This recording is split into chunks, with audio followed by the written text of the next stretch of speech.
I think it's safe to say that CM Punk has forever changed the way we view glass in professional wrestling.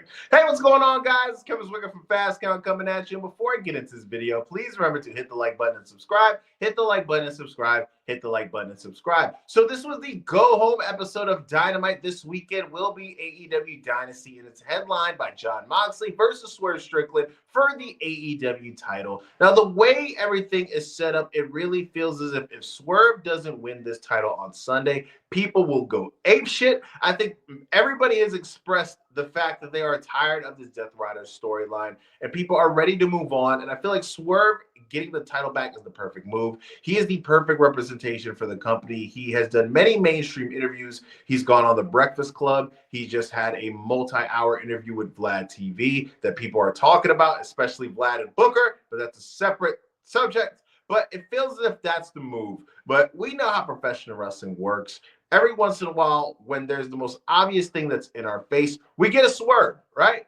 Fingers crossed that doesn't happen. But this episode started with Swerve and Mox, and it ended with Swerve and Mox. It started with a mixed tag match with Swerve and Willow versus Mox and Marina Shafir. We saw Swerve hit Marina Shafir with a house call because she took the bullet from Mox. She pushed him out the way. And then we saw Mox deliver a DDT to Willow, and that set Swerve off. And for the rest of the episode, we had this pursuit of Jon Moxley by Swerve. Now, it really heated up towards the end of the show. They finished the show strong. We had Swerve looking for Mox in the back hallway, and he's confronted by Hangman because, as we know, these two guys are forever going to be interlocked. I've said this before that their feud, Swerve and Hangman, it feels as if this is AEW's version of The Rock and Austin, where they can pick up anytime and be hot. It feels as if they're going to be feuding forever. They can wrestle 90 times, and I think people will never get tired of it because their chemistry and the way that they've really been able to enhance the storyline between these two guys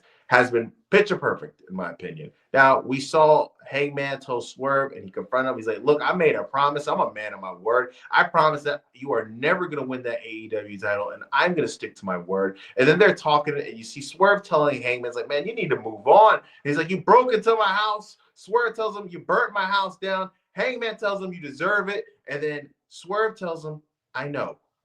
Hangman looks dumbfounded.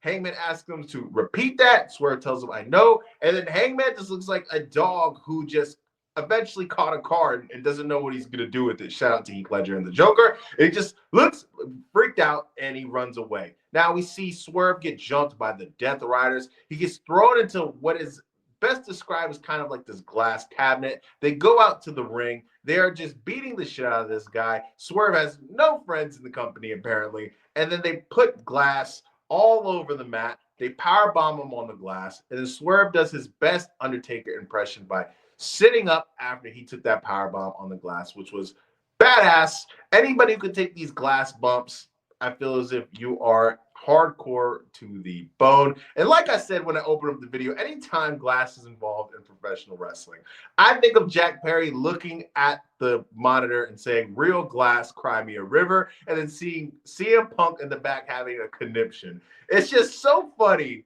that glass is what really just changed the course of wrestling over the last 2 years. It's made so many different changes. Had a guy who was on top in one company switch over and become on top in another. It's just so crazy how things happen so fast and so quick in professional wrestling. But I'm excited for this match. Like I said, I think that if you do anything other than Swerve leaving that pay-per-view with the title, it is a mistake. Now, I think the move that would be perfect, and I don't know how this is going to happen. It could possibly happen with him winning the Owen. We could get Swerve versus Hangman again for the AEW Championship at All In. It's already going to look like a big-time show.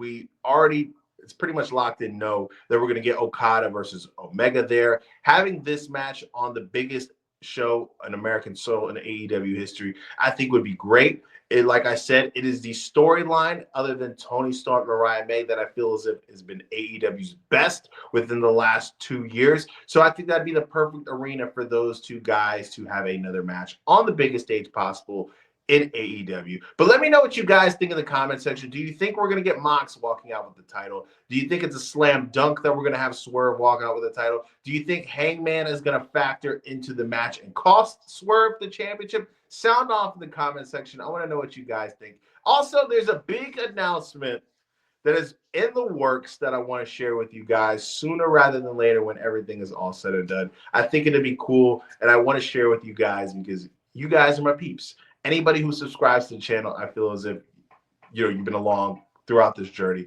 and I want to share everything with you guys, right? But let me know what you guys think in the comment section. Like the video and subscribe. Like the video and subscribe. Like the video and subscribe. I am Kevin Zwicker. I'm out.